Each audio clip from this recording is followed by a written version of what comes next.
I work as Centre Manager. I'm Rebecca.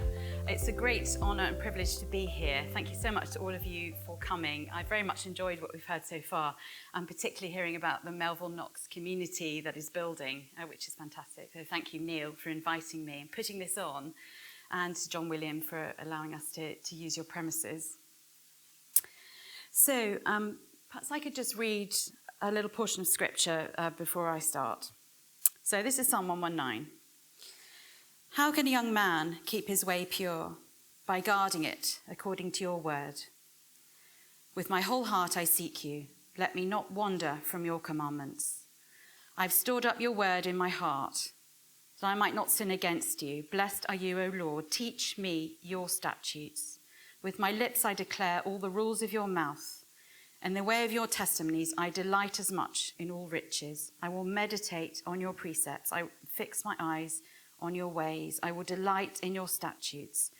I will not forget your word. Lord Jesus, I thank you for every single person here. Please speak to us in this time together. Please give me clarity. Help us to understand the times as we seek to protect and educate our children and young people in your ways. So I've been asked to speak to you for about 30 minutes about the current legal challenges in education as we see it at Christian Concern. So I need to see if I can move the slides on. Yes, good. So, as you've heard just now, Christian Concern is a grassroots organisation working to educate and equip Christians to stand up for their values in the public square. So we work in public policy, in media, in education and publishing, as well as in the law. And at Christian Concern, we believe wholeheartedly in what it says a little bit later in Psalm 119.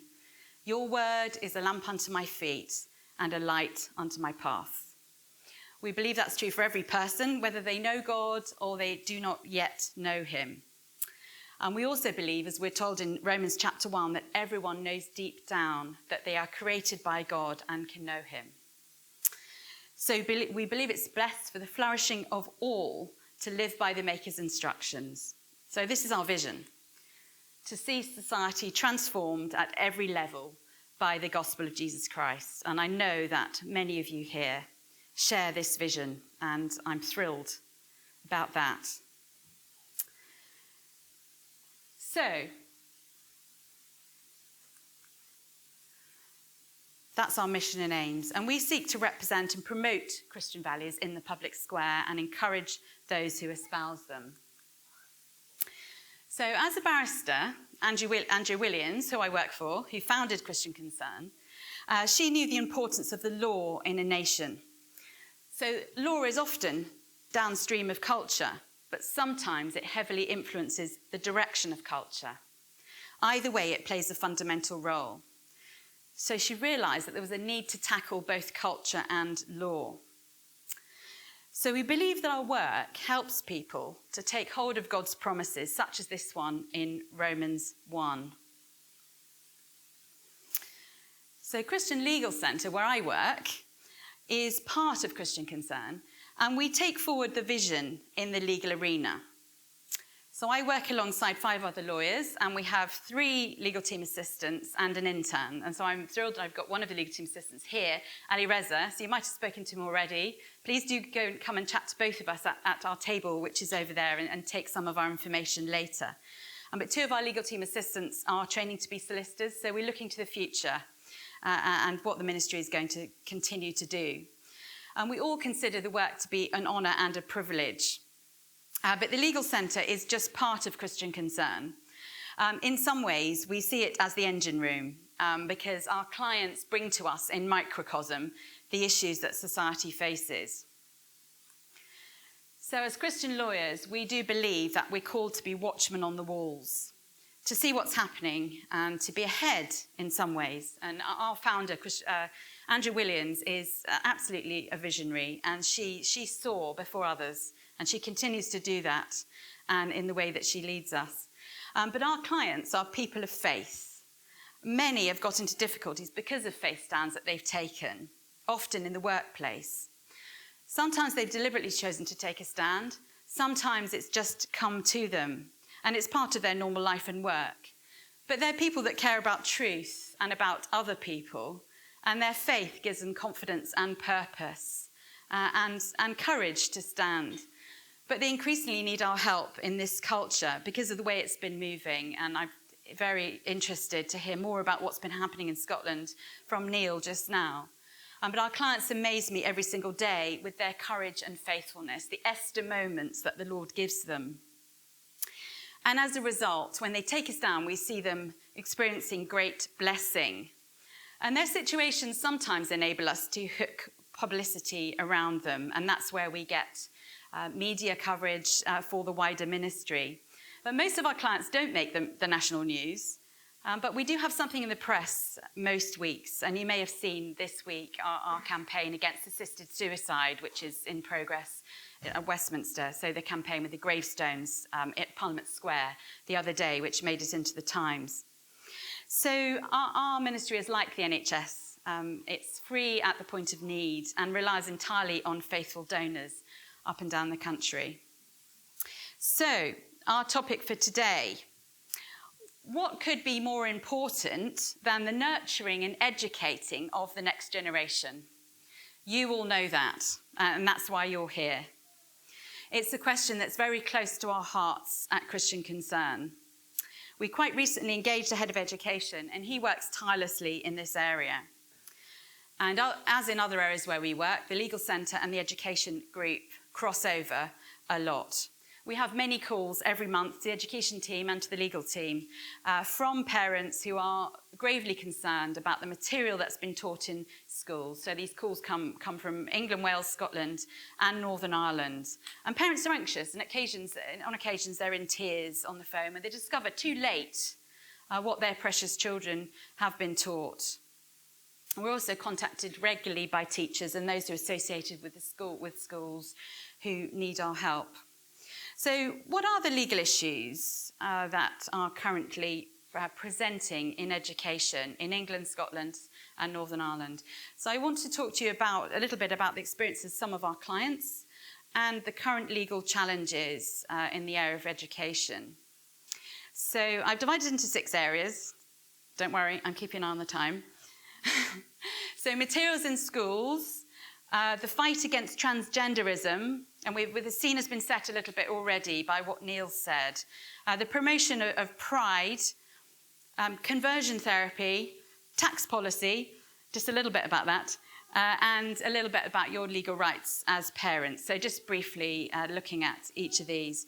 So to start with, and as we've had a little introduction to this already, but my focus is mainly on the material for primary children, because this is of probably the greatest concern. So under the banner of sex education, more often now, under the banner of the more slippery banner of relationships education. So how do we separate those two out? And in law, your right is to withdraw your children from sex education, but not relationships education. But the two, obviously, we know are intricately linked. So relationships education, which you don't have the right to withdraw your children from, automatically anyway, it can pop up anywhere across the curriculum, and it's far more difficult for you as parents to keep tabs on that. So Miriam Cates, MP, has in the last couple of years been taking up the cudgel with great effect in the Westminster Parliament about these materials that are coming into schools. There's an influential movement, you may have heard of it, called Sex Positive. And it introduces inappropriately sexualized material to young children because it has this belief that children are sexualized, are sexual beings from almost from the womb. And of course, there's the ongoing and relentless push of the LGBT material and material on gender identity in education settings. So here you can see just a few of the myriad of highly inappropriate books that are currently being used in our primary schools. So here, Daddy's Roommate, Aisha's Mums, Jack and Jim, Heather Has Two Mummies, etc. Some of these books deny basic biology. So that book there, It Feels Good to Be Yourself, about that a little bit more in a moment. But it says in that book, when you were born, the doctors didn't know if you're a boy or a girl, so they made a guess. And that book is clearly aimed at very young children. And the picture that you can see there is the baby, looks supposed to be a newborn, wearing a nappy. I wonder why they need to put the baby in a nappy in the picture.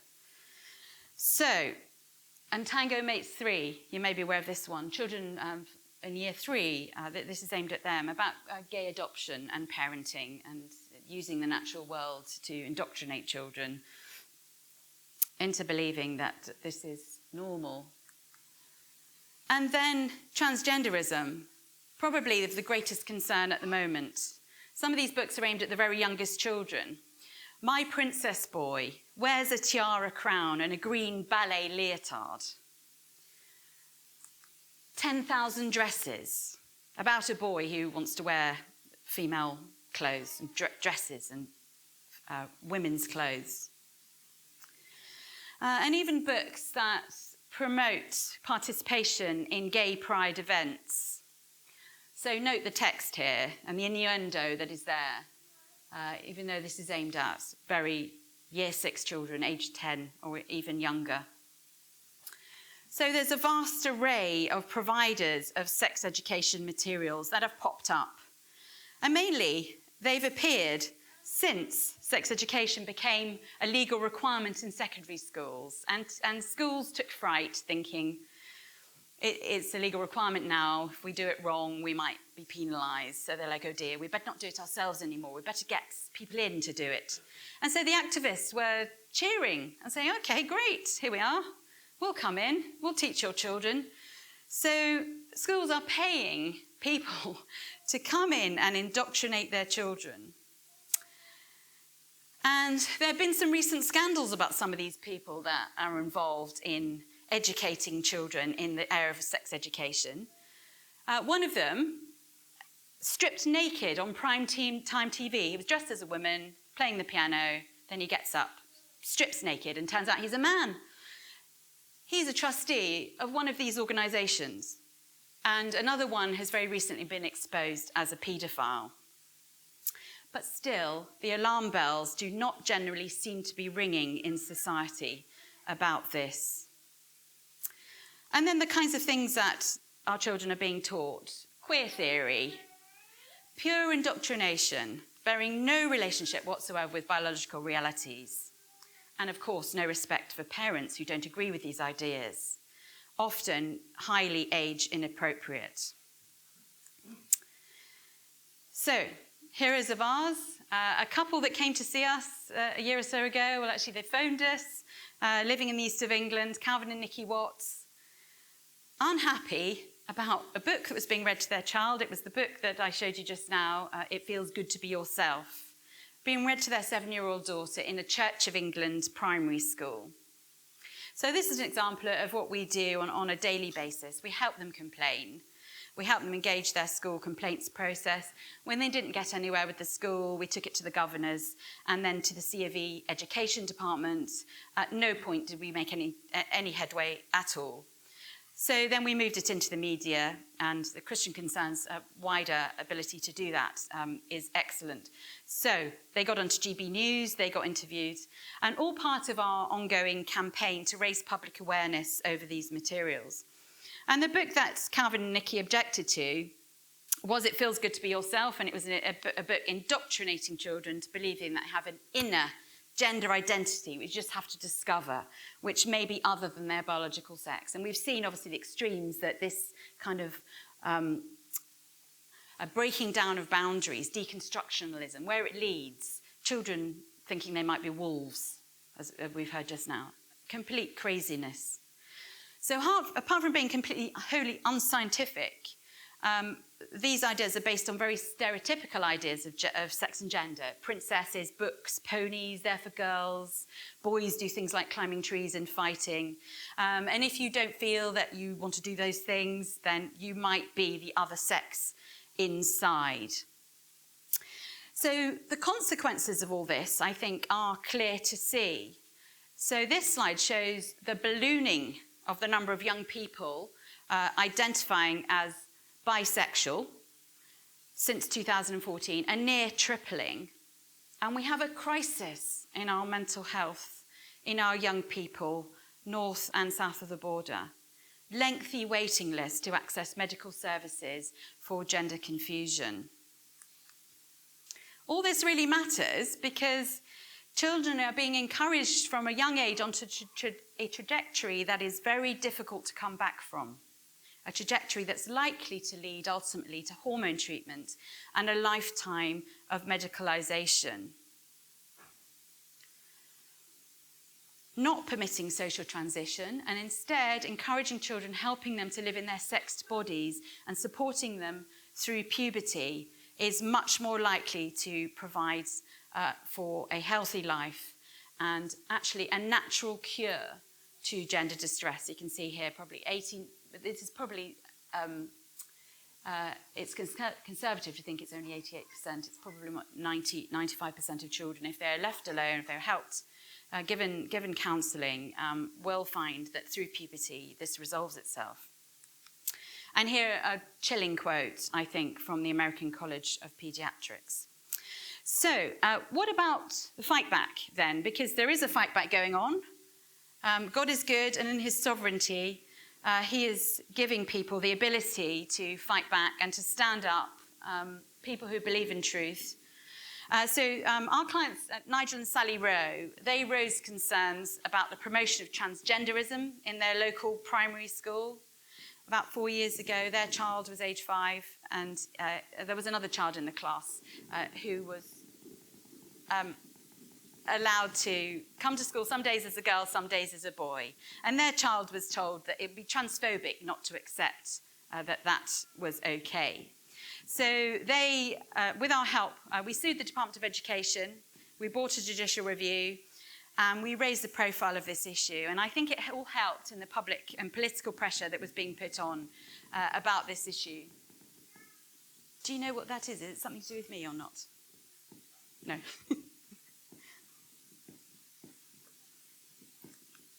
So this is Hannah, and we have to keep her name anonymous, but she's a primary school teacher who was sacked after challenging school policy that involved unquestioning affirmation of a 7-year-old child as the other sex at school. And what's the most frightening about this is it's the silencing around the situation. The teacher said, don't tell anyone, don't talk about it in the common room at school, don't talk to the other parents, don't let them know, and there's this sort of dangerous silencing and oppression that goes on around all of this. And with our help, she raised safeguarding concerns about this child with persuasive expert evidence about potential harm right through to the governors and to the local authority. And then she challenged the policy by way of judicial review.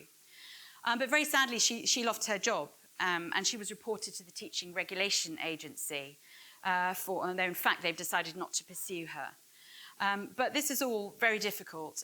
But it's very important because it goes right to the heart of how thinking about how prepubescent children exhibiting gender distress should best be helped. But Hannah's motivated by her faith. She believes that we're created male and female, and that girls can't become boys. And she was seriously concerned about the welfare of the child concerned and felt unable to be complicit in what was going on. So it's a privilege to walk alongside people like her and her herself. So Christy Higgs, she lost her job as a teaching assistant in a secondary school for sharing a post on Facebook warning parents about the material promoting transgenderism that was being used in the reception year in the local CAV primary school where her son was a pupil. So there's an ongoing battle for justice that we're fighting for her, which reached the Employment Appeals Tribunal, and we eventually did have some success there, and it was decided that she was discriminated against. But we had to take the case to the Court of Appeal, and this happened only last week, because the Employment Appeal Tribunal said, yes, you've been discriminated against, but we need to send the case now back to the original tribunal in order to decide what the remedy is going to be. and the chances of her achieving fairness and a fair outcome from the same tribunal that had just been told that they'd got the law wrong seem very unlikely. So the battle goes on for justice for her. So last year, the then Prime Minister decided that we needed a review of sex education. So that's an ongoing thing. We don't have any outcome from that. Obviously, we've changed governments since then. But there was some draft guidance that was put out for schools earlier this year, the Westminster government put out. And these started to address the balance on this issue of gender identity and how it's being promoted in schools. And it was an attempt to rein in the problems and to discourage the social transitioning of children. But the new Westminster government is probably going to shelve these guidelines now. So this is very disappointing. But you're probably aware that there was a major review that was done by a paediatrician over the last couple of years, a paediatrician called Hilary Cass. And she came up with some very good recommendations. In fact, as a result of what she said, GIDS, which was the Gender Identity Clinic in London, has been closed down. I understand the one in Scotland has also been closed down. But the new government in Westminster and the Scottish NHS have all confirmed that they will be implementing the recommendations of Hilary Cass's review. But it remains to be seen what difference this will actually make, as the specialists in the area are still at large, and although the clinics are closed down, new hubs are going to start, and it's likely that the same staff will be working in the new ones. So we're not sure how much difference things are going to make. But the review did require a greater emphasis on the neurological and mental health issues that often go alongside children who are exhibiting gender confusion, and that she's wanting a focus to be much more on that and less on the kind of trans ideology.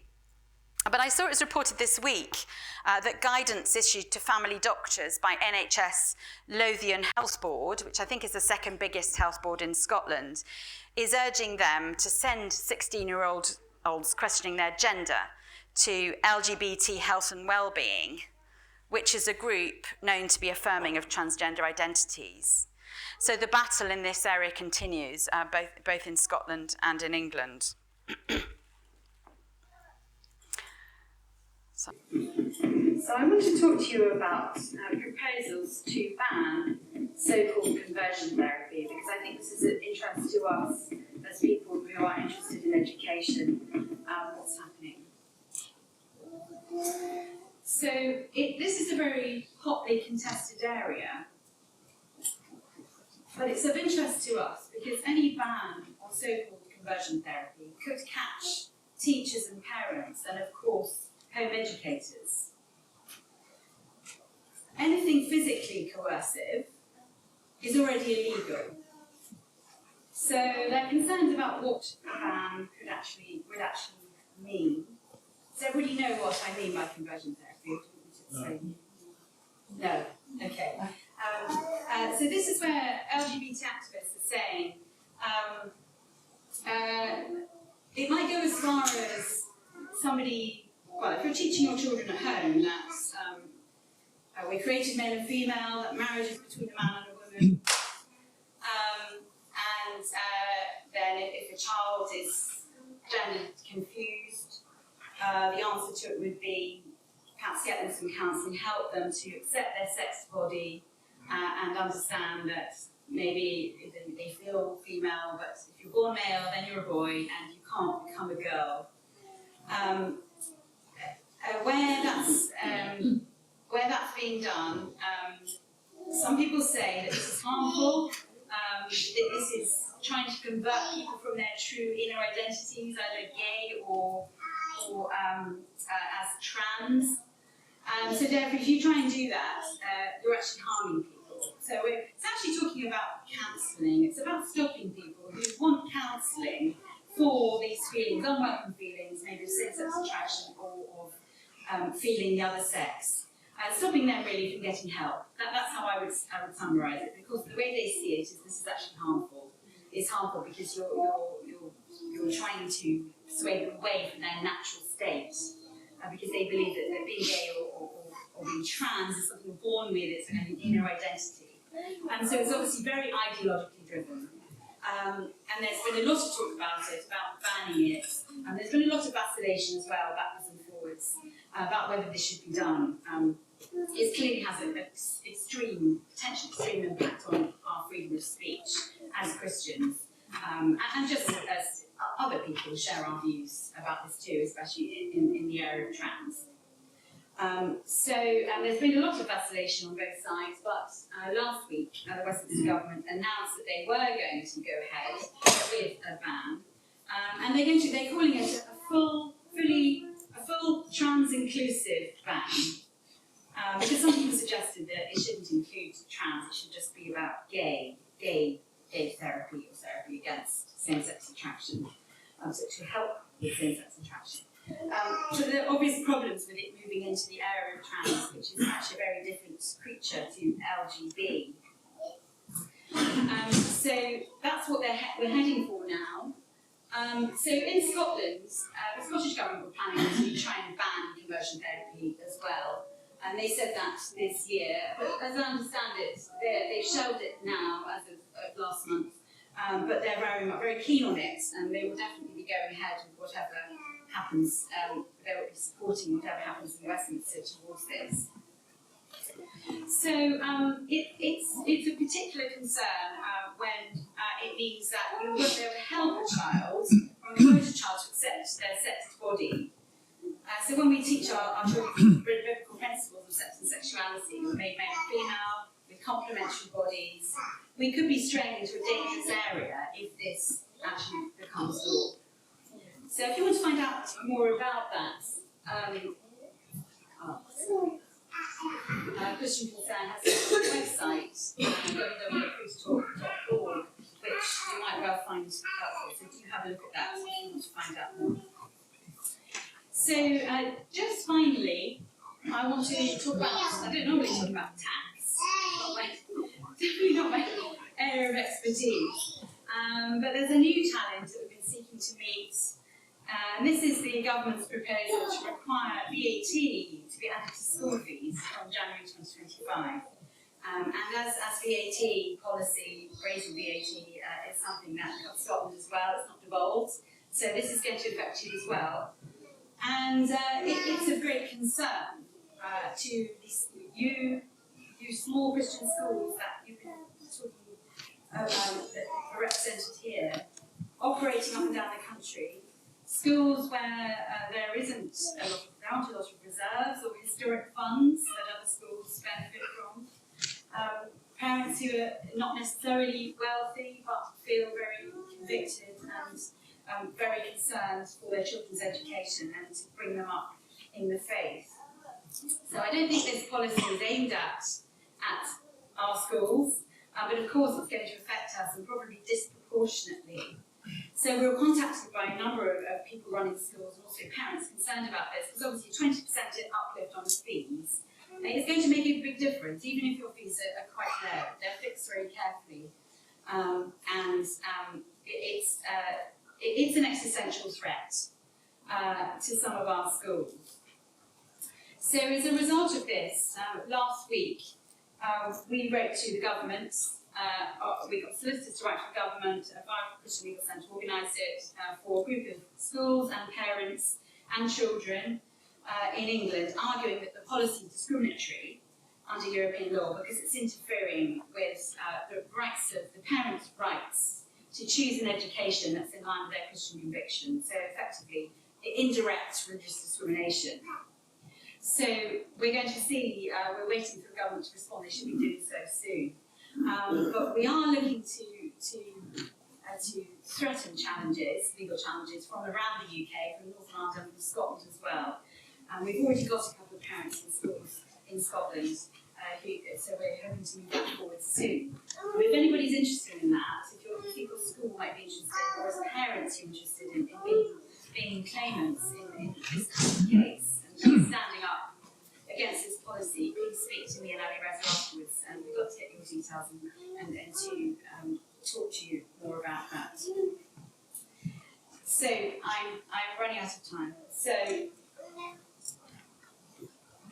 that's where ultimately our freedom to require an education for our children, which is in line with our religious beliefs, comes from. So the Human Rights Act implemented to the principles of the European Convention are part of our law. So we have a lot of resources at Christian Concern and Christian Youth Centre that you can access. We've got a table over there with our materials on it, and the rest is there, and we'd love to talk to you further if you'd like to talk further. Please do take our materials, especially Ambassador magazine, which I do think is actually having us starting up. It's really good. I think you'll enjoy reading it and find it interesting. So the thing that we need to remember, and I think all of you here have this absolutely front and centre, you clearly do, after what John Williams said and others, it's a spiritual battle, isn't it? And we must pray for those in authority for our nation and for our church. Pray for the next generation. We represent a faithful remnant, don't we? There's always a faithful remnant that the Lord will always provide for us as we seek to honour Him in faith. So, please join our community. We'd love you to join our community. You can do that by connecting with us. So there, that QR code and that web address, or we can take your details later at the table if you'd like to fill in the form. So if you give us your details, then we'd love to send you a weekly email to tell you about what we're doing and keep you up to speed, and to let you know, to raise red flags that there's things that you can engage with in order to promote faith across Scotland along with us. So thank you so much. It's been a real privilege to talk to you. Thank you so much for listening. And I hope that to see you again.